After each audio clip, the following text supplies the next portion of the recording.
GOP in utter shambles, and Democrats are loving it, but it's a bad look for America.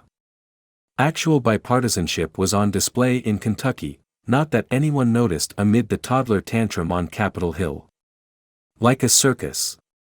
As Kevin McCarthy's bid to become the next Speaker of the House of Representatives failed for a fourth time Wednesday afternoon, President Biden and Senator Mitch McConnell appeared together near a bridge over the Ohio River in northern Kentucky to speak about the bipartisan infrastructure bill passed last year. Back on Capitol Hill, McCarthy would taste defeat 2 more times before the House adjourned until Thursday afternoon, after debating that for nearly a half an hour on Wednesday night. Having fun yet in the new year?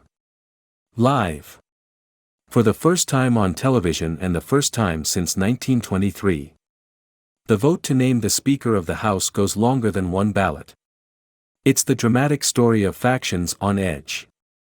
On the right we have the far right and the twisted 20 crazies. Join us.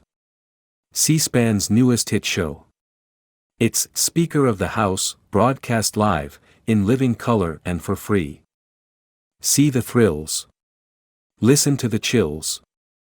It's hurting our party. Coalition government. It's all or nothing. Washington is broken. Democracy is messy. We respect our opponents, but hate the Democrats. Where's the popcorn?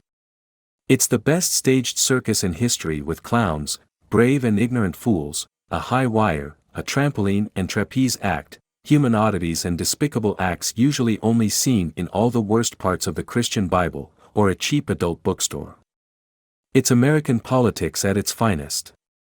The Republicans are in shambles and the Democrats are loving it, watching the GOP eat its own for once. Usually it's the Democrats who engage in a public cannibal feast, so you can imagine the joy they have felt watching 2 days of the Republicans turn carnivorous. Never has the election of a House Speaker been so electric.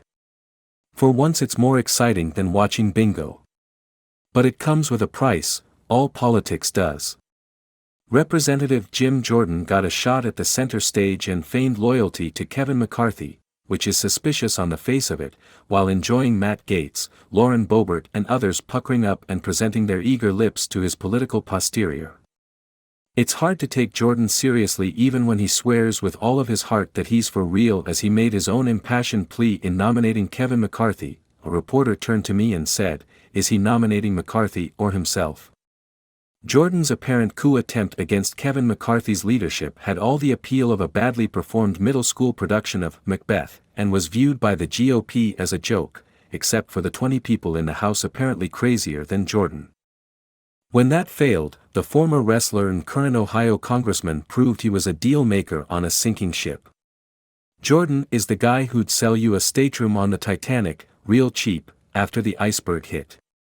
His real desire, we're all told, is to head up the Judiciary Committee and spend the next 2 years investigating Hunter Biden's laptop. After that, he wouldn't mind being Speaker. Be careful what you wish for, Jimbo. But he'd had enough by the end of Tuesday night, and by the time Wednesday rolled around, Representative Byron Donalds of Florida found himself the first African-American man nominated by the Republicans for the Speaker's role. Of course, he was nominated by the 20 most extreme members of the GOP, who want to sabotage the democratic process by introducing rules that will enable their minority wing to effectively exercise control over the entire House. Only the Republicans can sound racist even as they nominate a black man for the top job. McCarthy, no slouch at sleaze, remained firm, as did his supporters. After 6 ballots, no one budged, blinked or changed their mind.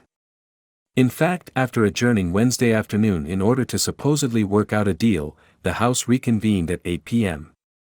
The only noticeable difference was the ruddy smiles on some faces that indicated they'd spent the last few hours imbibing. 30 minutes later, after much haggling, the House finally adjourned for the night. The biggest smiles were on the faces of Democrats, including that of Joe Biden, who shook his head at his public appearance with McConnell and then again later when he arrived at the White House as he condemned the Republicans' inability to choose a leader. Having a Congress that can't function is just embarrassing. We're the greatest nation in the world. How can that be? The answer to that question is simple: but few want to face it. Certainly not the Republicans, who declared how great we are even as they showed us their inability to govern.